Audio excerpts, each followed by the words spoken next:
On episode 495 of the 40 Plus Fitness Podcast, we meet Vivian King and discuss her book, When the Words Suddenly Stopped, Finding My Voice Again After a Massive Stroke. You can find the full show notes for this episode at 40plusfitnesspodcast.com/495. Have you decided you're ready to make a change? To reclaim your health and fitness? The 40 Plus Fitness Podcast is here for you. I'm your host, Alan Meisner. I'm an NSAM certified personal trainer with a specialization in corrective exercise and fitness nutrition. Let me be your coach as you find your way on your health and fitness journey. All right, let's go. This episode of the 40 Plus Fitness Podcast is sponsored by Haka Life Nutrition, the maker of GLX-3. I am really glad to have Haka Life Nutrition as a sponsor. Omega-3 is one of the few supplements I take regularly. But even with years of experience and having interviewed hundreds of experts in the health and fitness field, I have struggled to find a great solution until now. We all know farm-raised meat doesn't give us the right balance of omega-3 to omega-6, and that omega-3 helps reduce inflammation, which reduces joint pain and is heart healthy. Getting enough omega-3 isn't as straightforward as it should be. From the mercury in the fish to poor production controls, it's really hard to find a high-quality product that gives you what you're after. That is until GLX-3. Made from green-lipped mussels from New Zealand, this is the only natural source of ETA. I'm not even going to try to pronounce the full name. This version of omega-3 is particularly effective at reducing inflammation and therefore reducing joint pain. That's why my wife is taking it now. I take it for heart health. Go to hakalife.com/40 plus and use the discount code 40 plus to get a buy one, get one free deal on your first order, which gives you a 2-month starter supply. GLX-3 is my go-to omega-3 supplement going forward. It can be yours too by going to hakalife.com/40 plus and be sure to use the discount code 40 plus for the BOGO deal. Hey, Raz, how are you? Good, Alan. How are you today? Doing all right. It's been kind of busy here. My wife is getting Lula's kind of ready, finishing up some of the final touches, and we had a professional photographer come in to take some pictures, and it was kind of a scary moment because I walk in and I go into the living room and it's warm, and all I see is her tripod sitting outside. So I'm like, okay, she's doing something somewhere else in the house. So cool. I start opening things back up, and she comes downstairs and says, "Do you have somewhere to be?" Oh no. And then she says, we need to close those windows and turn off those lights and da da da da. I'm like, okay. So I just went back into we have a owner suite. I just went back there, shut the door, just stayed in there till I knew she was gone. Oh boy. Yeah. So I've dealt with some scary people, scary things before, but just her like, okay, I'm out of here, do you, and I'm out. But there were some really nice pictures. And if you're on the Facebook group, I went ahead and posted a few of those out there so you can kind of get an idea of what this Lula's place I've been complaining about. It is beautiful. It is beautiful. It is. But it's been a handful to go through this major renovation of it. And, but we're almost there. Yay. It does look beautiful. The pictures came out just lovely. It looks like a wonderful place to relax for a nice vacation. For sure. And live. Yeah, you're lucky. You can live on vacation. Well, not exactly. When I'm there, I'm not on vacation. I have to leave there and come to the gym to feel like I'm on vacation. Oh, it's beautiful, though. That's very exciting. So how are things up there? Good. We have a mulberry tree on our property that produced a bumper crop this year. So we have jars of mulberry sitting in vodka, which we will have we'll turn into a liqueur after they set for a while. And then we've got a couple pounds in the freezer that will turn into jelly. And just after that was done, our black raspberries are coming to fruit right now. And so we've been picking black raspberries. My fingers will be permanently purple, I think. But we'll be doing the same thing. I think we'll make some into liqueur because we have so many, and then we'll put some into some jelly. So it's been fun. Well, good. Yeah. We don't have much space, no growing space on the property. So there's none of that for us. Like my wife had an avocado that she had grown up, and it was about 3 feet tall, and then Buster decided to tear it out of the ground, and so it died. But it looks like it's trying to reroot. It's just I don't think it's getting enough sun where it is, so I'm probably gonna have to move it. But yeah, we're not in a place where we could really grow our own food or liqueur, or it's just it's tough. Yeah, we've got a lot of space here. So, but maybe some potted tomatoes or something, or at least herbs would be nice. Yeah, something. We do have. It's funny. We have this. It's called a katuk plant. I think it's called a katuk plant. Hold on, let me check it out. Yeah, it's called a katuk plant. And so friends of ours brought them over. They were staying with us while they were in town, and they went over to their property, and it was all over the place. And so they picked some and brought us some sprigs. And so we've been growing this katuk, and it's basically kind of a nutty spinach flavor. Oh, neat. And so you can we'll mix it in with eggs or something like that. Okay. Eat it similar to spinach. You just don't want to eat a whole lot of it, because there have been some studies that, if you get too much of it, you can get sick. And so it's kind of one of those things where it's really good. It tastes really good, and it mixes well with eggs, and works similar to spinach. But you just don't want to overdo it. People will obviously, whenever there's something that's good, more of something good is not always necessarily good. No, not usually. Yeah. So we are growing katuk. So I guess I take that back. We do have a plant that we pick a few sprigs from and put into our eggs. Fun. That's awesome. All right. So you ready to have a conversation with Vivian? Sure. Our guest today is a dynamic communications leader with an extensive career in broadcast journalism, public relations, and community relations. She is an author, speaker, moderator, and professionally trained voice actor. Her background is in journalism.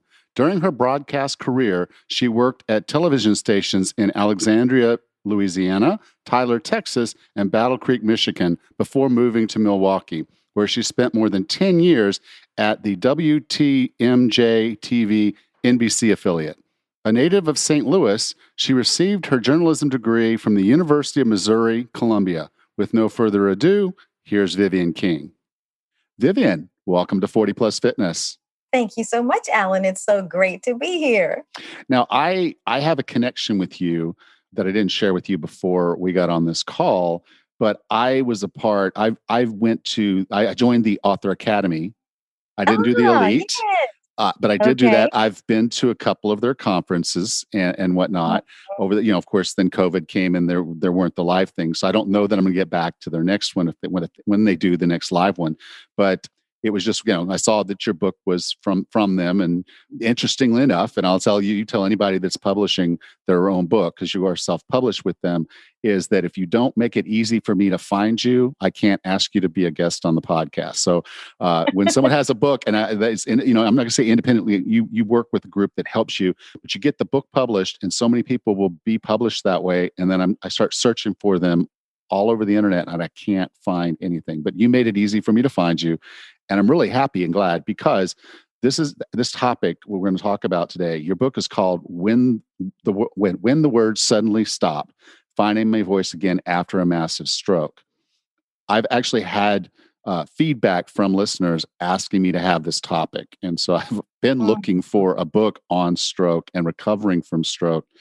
And that's your story, which is awesome. Yes, it is. Now, can you tell us just real quickly, just an encapsulation of what happened to you? And this is 8 years ago or so, right? Yep, 8 years ago. It was in 2013. It was a Friday morning. I woke up. I felt fine. The only thing I had a rough week, right? It was really busy. And I thought, I have to get up and go to this Girl Scouts breakfast. And then I said, maybe I'll cancel. But at that time, I was just becoming the vice president of community relations at the healthcare system here in Milwaukee.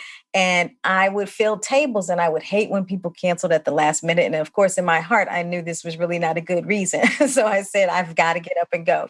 So I got up, got dressed. I didn't put on my makeup, which is not totally unusual. If I'm rushing, I'll do it on the way at stoplights, not driving, but at stoplights.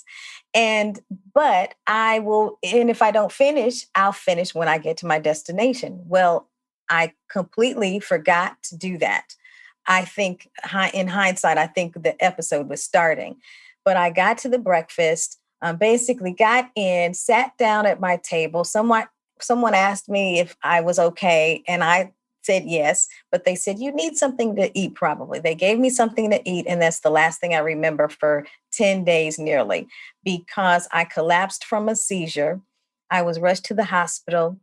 Then they decided I needed to go to our hospital that specializes in stroke care. I was in neurological ICU for 10 days and in the hospital for a total of 32 days. And I basically had a stroke. I had a blood clot on the left side of my brain over the part that manages your speech. It bled out, killed all those brain cells, which is why I had aphasia and couldn't talk literally for about 3.5 weeks. And I wrote this book because nobody looking at me would think that I had a stroke or was in danger of having a stroke. And then I found out the cause was was birth control pills over the age of 40 that caused the blood clot in my brain. And I just did not realize that that was a risk. Half the women don't realize that either, because they say, oh, I'm still over 40 and on birth control pills. The other half say, yes, my doctor told me when I was in my 30s. And plus it's in the fine print. But how many of us read the fine print? I didn't. And so shame on me. But we need to obviously have this talk, because doctors don't readily necessarily say that, especially if you haven't had issues with birth control pills. Yeah. And we're going to get into some of the risk factors that include this, and we'll do that in a minute. But I want to start with one thing that I think was really important in your case, and you've acknowledged this a dozen or more times in the book, is you had your sisters with you. You had people there at the event that you were really, really close to, that immediately stepped in and did big sister stuff for you and got things moving and kept you on track and kept things working for you. You had these really dear friends that then identified themselves as sisters at the hospital so they could come see you and do the things they wanted to do. And you also referred to them as your posse.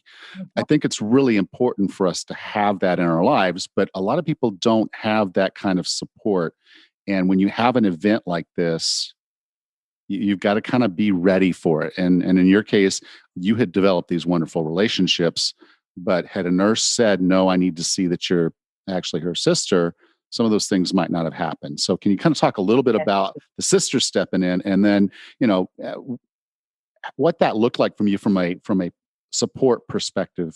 And then so we can kind of think in terms of, okay, well, if something like that were to happen to me today, how would it play out? And do I have the right things in place to manage that? Absolutely. I am originally from St. Louis, Missouri. I've lived in Milwaukee now more than 25 years, and I don't have family. I'm not married. I don't have kids. And so my sorority sisters are really close to me. My sorority is Delta Sigma Theta, and we have chapters all over the world. And so I'm in the Milwaukee alumni chapter. I also have other close friends as well. But because I was at this breakfast and people, I was pretty well known. I used to be on television here in Milwaukee. And so I had friends here that in television, I had friends who were members of Delta Sigma Theta. And so people in this Girl Scouts breakfast knew that. And so they started calling my friends who were my sorority sisters. And so when they got to the hospital, the nurse said, only immediate family are allowed in there with her. And so one of my quote unquote sisters said, I'm her sister. And then told everybody else who was in my close circle to tell them that you're her sister. And you're right. If they had said, give us, an ID, they or some kind of proof, they probably would not have been able, of course, to do that. But I'm glad that they were able to be there with me, because what they wanted to do was to make sure that they got down all of the information that we needed to give to my mother when she arrived to town that night. And so they wanted to make sure that I was getting my care. They wanted to make sure that they got down any of the information that my mother would need. And so it was just very important for them to be there. And from this book, my friends who are single like me, they are designating people to call in their, not only in their living wills, if you want, but also in their advanced directives that healthcare systems give you. And so here with Aurora Healthcare at the time, they have 5 well wishes. And so you list all of your wishes so that they know, call this person if something happens. And, of course, my mother is listed, but then also one of my sisters is now listed as well. And it's just important because, we're living by ourselves and we're home most of the time by ourselves. And somebody needs to know what's happening. Also, since that book, one of my friends who was listed as my sister, Tracy, she's not in my sorority, but we're really good friends and went to the same church. And so now what we do is we make sure we touch base with each other in the morning and then in the evening. So we'll say good morning, we'll say good night, because in a stroke, time is brain. And so the faster they can get to you, the more positive your prognosis will be. And they have a chance to reverse things. And so, it's just so important that you are just letting people in. And I know sometimes we, get into our own lives and we don't let people in. We need to let somebody in so that they know what's going on with us.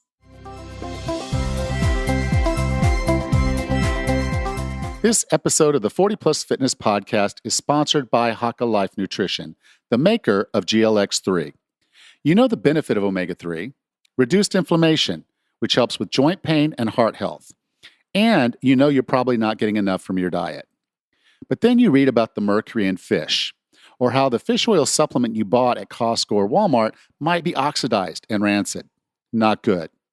Then you look into a plant-based solution and find it isn't very bioavailable, or krill oil, which is much more expensive and isn't really sustainable. GLX-3 is very different. It's from sustainably farmed, green-lipped mussels in New Zealand. The 17 omega-3s found in green-lipped mussels include ETA, which is not found in any fish oil.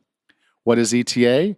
Not to bore you with the science, but it has been shown to be very effective at reducing inflammation and pain. Haka Life Nutrition has paired this oil with New Zealand olive oil and vitamin E to make a very unique omega-3 supplement. I think it's brilliant. Mussels are at the bottom of the food chain and have a short lifespan, so they aren't as susceptible to mercury contamination. And they don't starve out other species when they're farmed in open water. Haka Life Nutrition is meticulous about their sourcing and encapsulation of GLX-3.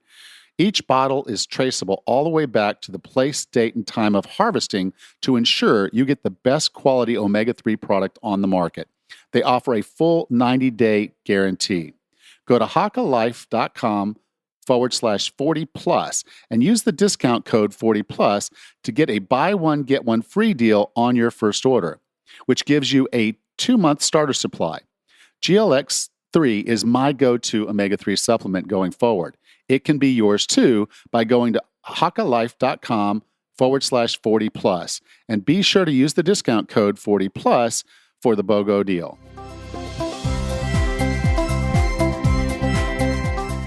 Yeah. And, when you went into this, that you were 49 years old, you were healthy, vibrant, doing some great things, having all kinds of fun, and moving forward in your career. things were humming, and they were just going well. And then, boom. And had this happened 15 minutes earlier, you would have been in a car. Had it happened Yep. earlier in the morning, you would have been at home. And so having that preparation just to know, okay, if something happens, this is what we do and this is who we contact, and making sure that's lined up, I think is really, really important. Even if you feel like you're in the best of health, because you just never know. Right. Now, You never know. you had you had a couple of stroke risk factors, but they weren't stroke risk factors that you would have just readily known. One of them was Right. your race, and then one of them was the birth control, taking birth control when you're over 40 years old. Could you go through some of the risk factors that are out there, and just so people know, okay, if this, then it's at least something to keep top of mind. And if it's something that's reversible, which a lot of these are, I mean, you obviously can't reverse your age, but there are Right. the things in your health you can. Could you go through a few of the risk factors? And we can just briefly talk about them a little bit. Right. Yeah. High blood pressure, which is very prevalent in African Americans.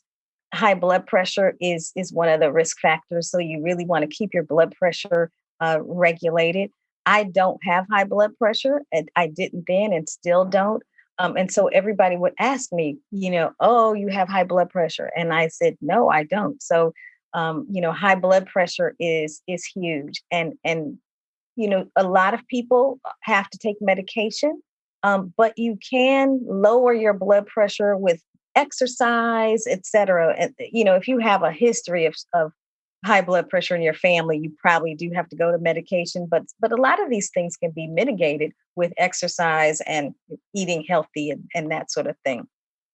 History of a stroke in your family is something that you need to watch. And if you do have a history of stroke, a lot of times we don't talk about what is happening in our families. A lot of people are so closed mouthed when it comes to their health. They don't either want to know, or they don't want to go to the doctors, or they may not know. Bottom line is, we're not talking about our health, and we need to talk about our health. You need to find out what your history is with your health. If your smoking is a problem, it exacerbates your ability or your incidence of having a stroke. And with the birth control pills, that would be an issue as well. But I've never smoked. But this birth control pills is kind of lower on the list. And really, it was like on the third list. And but I found out that the estrogen levels in birth control pills can cause these blood clots after a certain age. And so you really do have to, pay attention to that, because birth control pills are used for various things, and they are a lower risk. A lot of times doctors don't readily talk about it. And so I think that's where I got caught in this conundrum, if you will. I had never had an issue with my birth control pills. I moved a lot. And so probably from one state to the next, that didn't transfer, but maybe doctors weren't really thinking that I haven't had any issues. And so maybe they felt that it wasn't, I didn't need to know about this, or maybe they didn't know. So, I'm not quite sure. I don't want to indict anyone, but I just know that this is an issue that we need to talk about. And even if you don't know what's in the fine print, always ask, what are the risk factors? Are there any risk factors to whatever kind of medication you're taking into your body? Yeah. And I think one thing you put together there is, there's things you don't know, but then you find out, if you ask the question, what's the risk of this? And then knowing the other risk factors, you can kind of look at them in tandem and say, okay, what does this mean for me? So if you're looking at a medication that you might be taking, you say, okay, am I overweight? Am I inactive? Do I smoke? Mhm. Do I have high blood pressure? How old am I? What is my race? And you start putting those together, and you say, and then put something low risk on top of all of that. It could be bad. Now, Right. for you, it was really, you were decent shape. You said maybe a little overweight, but not anything exceptional. You were very active. You were moving around, doing a lot of things. You didn't smoke. You weren't a binge drinker. You're just an occasional social drink. You didn't do drugs. But you added this small thing on top of race, and those risk factors, they came around. And at 49, that's relatively early. I could see why someone in their 40s would be on birth control, because you still haven't necessarily transitioned into menopause. So you're still, Right. as far as your body's concerned, capable. And a lot of people also take like you said, they'll take the birth control pills to manage their periods, to manage, just their cycles, to have a little bit more control over their lives, and not thinking about or not knowing about these additional side effects. So if you are going to go on any medication, get the pamphlet out. It's long, it's boring.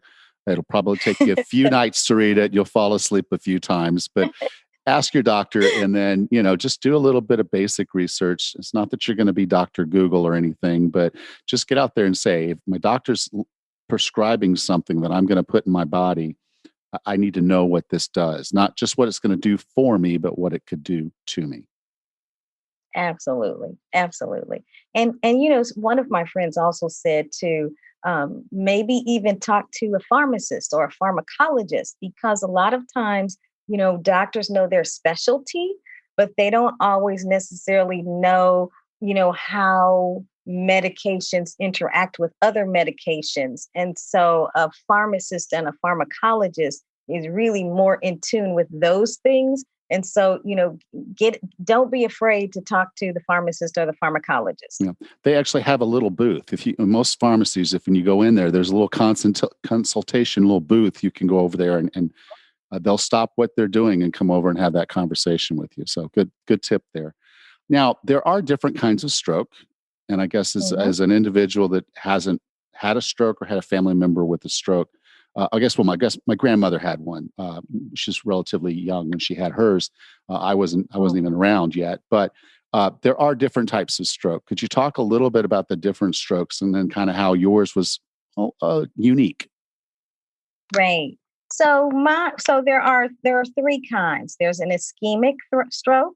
There's the hemorrhagic stroke, and then there's the transient ischemic attack, which is called a TIA. And so a lot of people have had those types of strokes, and they are, I don't want to say the symptoms are mild, but they're milder compared to mine. So they may have something, and they may be able to walk around for a few days, and sometimes they may have 2 or 3. But those are all kind of warning signs that a major stroke is coming along. The hemorrhagic stroke, that's just excessive bleeding that happens. And then the ischemic stroke is when you have a clot that really blocks the artery. And that's what I had. And it was a major block. But this is what was really interesting. My doctor, Dr. Akram Shadeh, he said that it's called a CVT, cerebral venous thrombosis. And it's when the blood stasis or stagnation causes pressure, and then it starts to bleed in the vein. And so it's kind of inward instead of like outward. And I know that's kind of technical, but it was just a rare kind of stroke, and that's why it happened so quickly. And I had it's characterized by a seizure, and so I had that seizure. I had never had a seizure before in my life.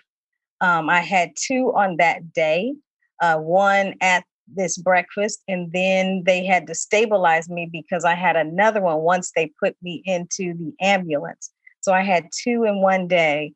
And when you have a seizure, you can't drive for 90 days legally. And so I had to, after 90 days, I had to work with my occupational therapist. I know we're going to talk about them in a few minutes, but I had to work with my occupational therapist. So they do a driving test that really looks at, your peripheral vision, if you can see certain things, your reaction. And then they have to sign off on whether or not you are able to do that before you send it to the state, and the state signs off for you to rescind to give your license back, basically. Yeah. Anyone that's listened to the show for any time at all knows that physical therapists are like my favorite people on earth. They just are. If you injure yourself, find a good physical therapist. It's going to mean the world to you as far as how much they can improve your life. Yes. But you also then had to go to occupational therapy and speech therapy. Can you kind of talk Right. about how they're different and why each of them was important, specifically for you coming back from your stroke? So physical therapy, very important, because when you have a stroke, sometimes your one side gets weak. And so my right side got weak. And so they would wheel me around in a wheelchair because I had to strengthen that right side. So I had to go to physical therapy every day, and do exercises to basically strengthen those muscles. And when something is weak, you just have to exercise the muscle to get it back strong.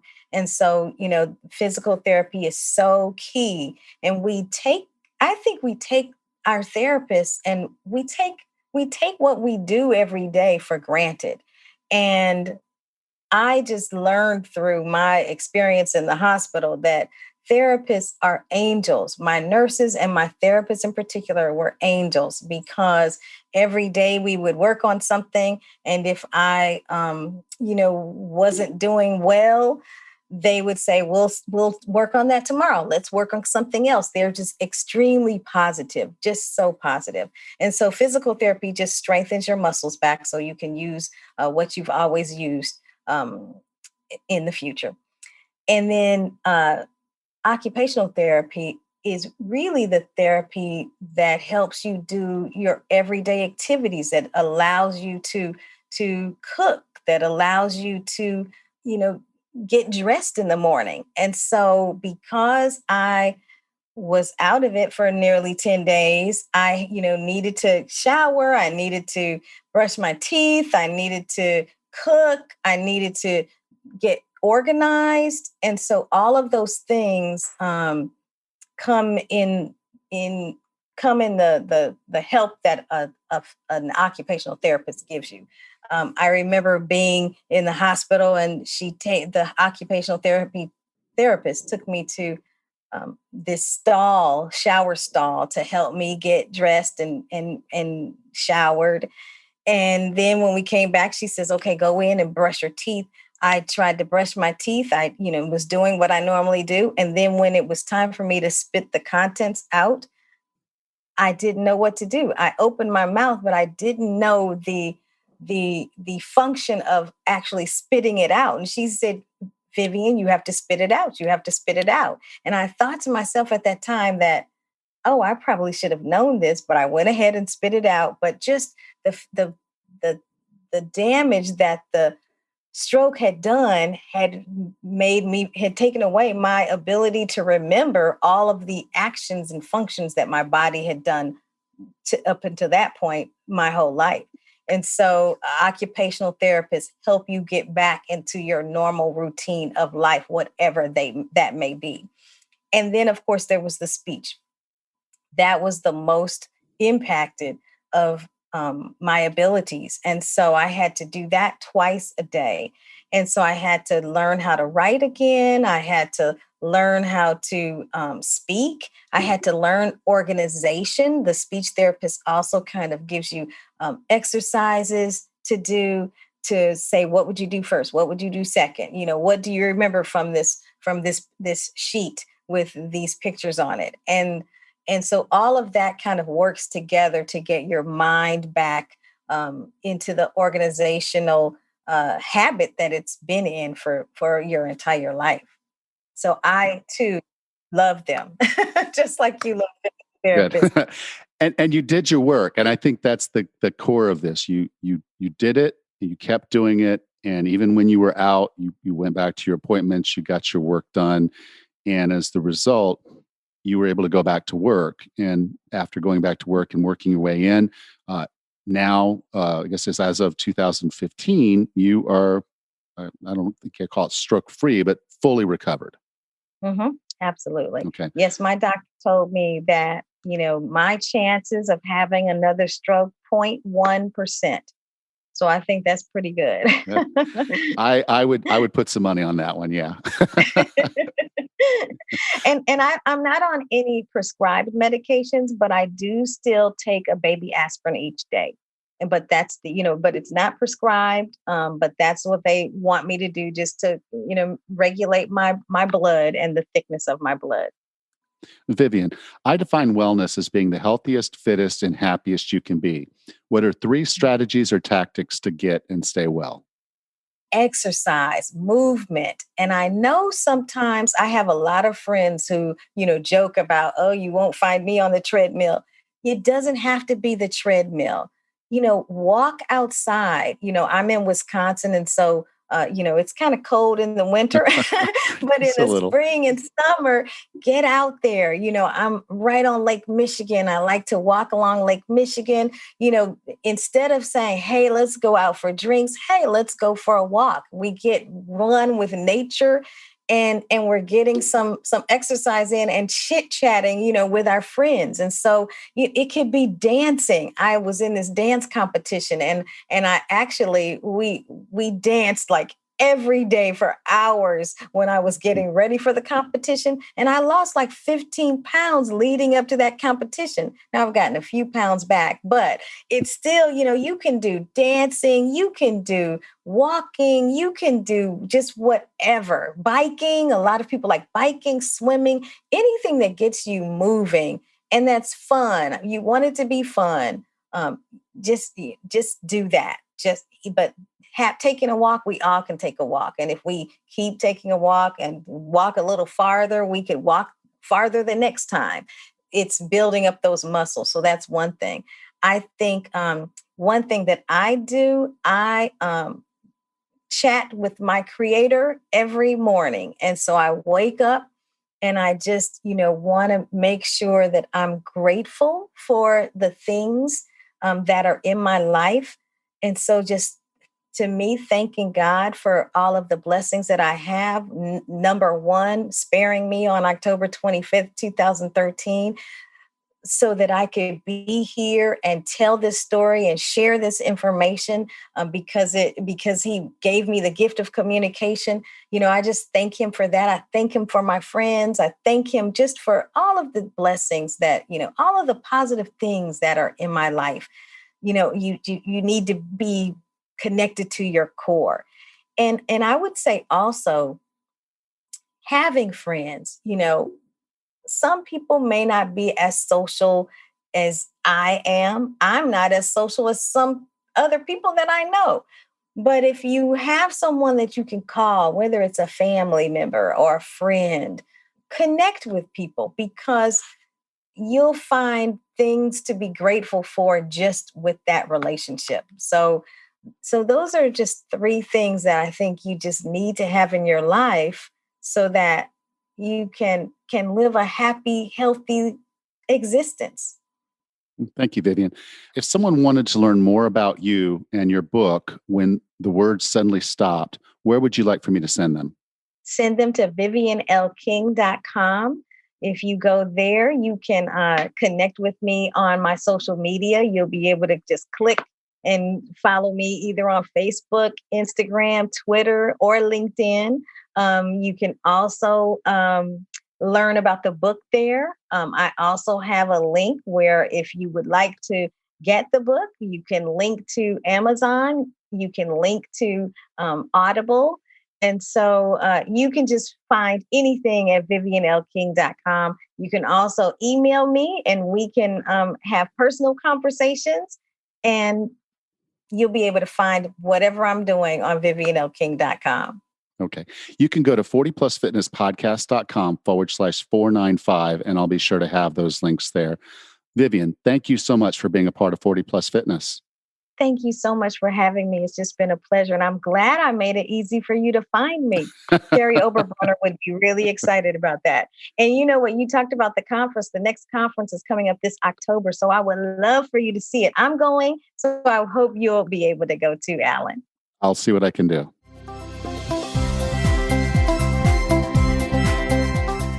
Hey, Raz, welcome back. Hey, Alan. It was really wonderful to listen to Vivian share her story. And, stroke is a scary illness. It's something definitely everybody should watch. And just like health disease and cancer, almost everybody has some sort of a tie. I've got a family member who suffered a stroke. I've got a young lady suffered a stroke, and her story was very close to Vivian's with having lost her speech and learning how to walk. And it's been a long road to recovery. It's a scary situation. Yeah, my grandmother on my mother's side had one when she was relatively young. And so it was just things I remember is that her left side was just really not really strong. Mm-hmm. And so she had to be careful with her balance. And then she had this thing on the steering wheel, a handle grip thing, mm-hmm. that so she could turn the car more effectively, because she just again didn't have the dexterity of her left side to do that thing. But she lived well into her 60s. So, mm-hmm. The care that she got must have been top notch, and she did recover. Again, to me, the big thing is, avoid this. Yes. Yes. Avoid it in the first. We had Dr. Reza on last week, and he was talking about cardiovascular disease being on the increase because so many people were more sedentary and, gaining weight. And so mm-hmm. we know that that's a risk factor, having excess body fat, having, our blood lipid numbers not look well. Those are big cardiovascular risks. But, if you're in a high stress environment, or you're hitting some of those other risk factors like smoking mm-hmm. or drinking too much or those types of things, you're setting yourself up. That's right. That's a good way to look at it. Instead of setting yourself up for success, you're essentially setting yourself up for failure or some sort of an illness. And stroke is one of the many diseases that we do know so many things about. I mean, it's been researched like crazy. And so if we know these risk factors, then why not discuss them with your doctor and see what we could do to reverse that? In a lot of the books that I've read on longevity, it's Dr. Day, and then it was the blue zones and all that type of stuff. Mm-hmm. They always talk about, being active, having good social connections, mm-hmm. all these different things that can help you live longer. And she was checking off the boxes. Mm-hmm. she was living the life that she wanted to live. And then boom, it could have been gone in an instant. And she was just very fortunate to have been around friends and people that could take care of her, get her the help she needed quickly. Mm-hmm. So that's a big part of this is one, A, avoid it if you can. Mm-hmm. B, have some plans, have some contingencies. So if something happens, you have people that know to look out for you. Mm-hmm. And then the final bit is, the stronger you are before it happens, the better your opportunity of coming out of this. And I truly believe that that's a big part of why Vivian was able to write this book, was because she was pretty active, pretty healthy, checking off the boxes beforehand. And that mm-hmm. just made it easier for her to recover. But then on the backside, she did the work. She went to the physical therapist and she got all the therapy. She went to the occupational therapist and did all the therapy. She went to the speech. Even when she couldn't talk, she was still going to speech therapy. Mm-hmm. So she didn't wait and she didn't put it off and she didn't quit midstream. And a lot of times people will do that. They'll say, okay, mm-hmm. I've got the homework, and they're not doing the homework. And they go to a few physical therapy sessions and are like, okay, this is kind of silly. I got this little pulley thing and they're making me pull my arm up and back and do that thing. And I'm like, okay, that's great. I can do this at home. Why would I pay this guy this kind of money to do the pulley thing in front of him when I can do it at home? But the reality is that is a necessary action to get your body back where it's supposed to be. Mm-hmm. And whether it's the physical therapy, the occupational therapy, or the speech therapy, it's just, if you want to recover, if you want to get back what you lost, you've got to go. You've got to do it. Oh, it's so important. And these people are all experts in their different fields. And especially with the occupational therapy, like Vivian had mentioned, was that you need to learn how to do things, how to get in and out of a car again, how to put your seatbelt on and off again. And it's not that you're learning it like a child who learns to walk from the first time. It's that your muscles are learning how those actions work again. It's a little different and it's kind of hard to explain, but the faster you get into these programs, the faster your brain synapses come back together and can process this information. And like she had also mentioned, time is of the essence. If you wait too long, then you might lose some of this and make the process even harder to regain and how to heal from. And yeah, timing is so important. Yeah. And I know a lot of people would be shocked at this, but she had to learn how to shop. Yeah. I mean, quite literally, they took her to a store, a grocery store, and I think maybe a Walmart as a part of her occupational therapy so she could mock shop, so she could relearn how to just shop. And you just think that's just those automatic things like spitting when you brush your teeth, as she talked about as well. She did. You know, it's like she just forgot what she was supposed to do next because even though it had become so automatic in our lives, suddenly now there was a missing gap. Something was not there. And she had to be told to do something that she knew she needed. She knew after they said it. It's like, of course, that's what I would do. She had to actually physically, not just mentally remember what to do, when to do it, but actually physically go through the action because she had forgotten how. That's such a mystery. It is, the brain is so mysterious that way. And it just depends on what part of the brain suffers that damage. And who knows, like literally you forget things and then you forget how to do things. And it's just those random things like learning how to shop. And thank goodness for occupational therapies who could, ask you the right questions and see if you know how to do these things during your recovery. It's really amazing. And the last thing I want to leave this with is, okay, maybe you're not concerned about yourself having a stroke, but there are people around you that I know you love and care about. So learning what are the symptoms of a heart attack? What are the symptoms of a stroke? What are the symptoms of heat exhaustion and heat stroke? By knowing those symptoms and you see something out of place, a drooping of the face, a slurring of the words when they've obviously not been drinking, those just different little things that are happening that if you catch it early and they get the medical care that they need, it can mean a world of difference over how much damage actually gets done. And so it's just really important for you to know some of those things so that when you see it, you can react to it. And if nothing else, it's going to save you. She couldn't have done that for herself because she was too far gone before she even realized what was going on. But the people around her saw it. They saw it happening. And to her, everything was normal, but they could see it and say, no, this is not normal. All right. Looks like our power went out. So I think I'm still recording, but I think Rachel's fallen off because my power went out. But so thank you guys for being a part of the 40 Plus Fitness podcast. We'll talk to you next week. Next time on the 40 Plus Fitness podcast, we discuss weightlifting progression over 40. Until then, have a happy and healthy week.